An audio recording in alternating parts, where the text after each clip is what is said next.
Welcome back. For the past few weeks, we've learned about some of Jesus' early miracles. And last week we learned that Jesus gives the Holy Spirit to those who believe. All month long, we've been talking about seeing people as God sees them and recognizing that they're special. This past week's story is a perfect example of this. Jesus and his disciples were on their way to Galilee, and they stopped in a town called Samaria. The disciples went on into town to get food, but Jesus stopped at a well, and at this well was a woman. At the beginning of this story, the woman mentioned that she's a Samaritan, but Jesus is a Jew. Why would she say that? You see, during Jesus' time, Samaritans and Jewish people didn't really get along. Jesus showed her that she was important no matter what her background was.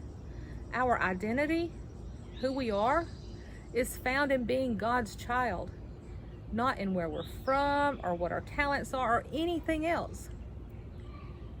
But what's the deal with the water? In our story, Jesus seemed to be making a big deal about the cup of water, about it being living water. Jesus wasn't just talking about a drink of water. He was comparing the water to the Holy Spirit, living water. I'm going to play a little game with you guys, and it's called More or Less.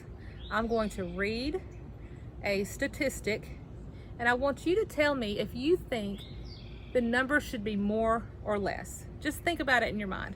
Okay. The Atlantic Ocean contains 82 billion gallons of water. More or less. 82 billion.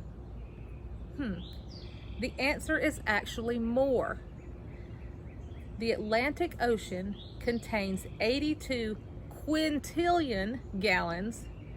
That's 82 with 18 zeros after it. Okay, the next one. The human body is 90% water. More or less. It's less. We are up to 60% water. The average bathtub holds 152 gallons of water.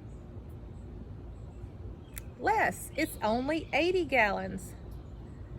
One more. A person can live 2 weeks without water. That's less. A person can only survive about 3 days without water. So what I'm hearing is water's pretty important. In fact, water's incredibly important. If we need water that much, imagine how much more we would need Jesus. God made our bodies to need water to live. When was the last time you were thirsty? Maybe you had been outside running around or playing ball, or like me, I get really thirsty when I cut grass and do yard work. Sometimes I'm so thirsty that I may even chug an entire bottle of water. Just think, our bodies want water that badly, but Jesus says that we need the Holy Spirit even more than water. We need the Holy Spirit more than anything else in our entire life. Remember, Jesus gives the Holy Spirit to those who believe. I have some great news for you guys. So on June the 21st, we're going to get to be together again. June 21st, we're going to start back Sunday school and children's church. It's going to be a really big day because June 21st is also Father's Day and baby dedication. So get ready. One more thing, don't forget, VBS is July 26th through the 30th. And if you know you're going to come, go ahead and go online and register at FBCLeeds.org/VBS. I'll see you all in a few weeks.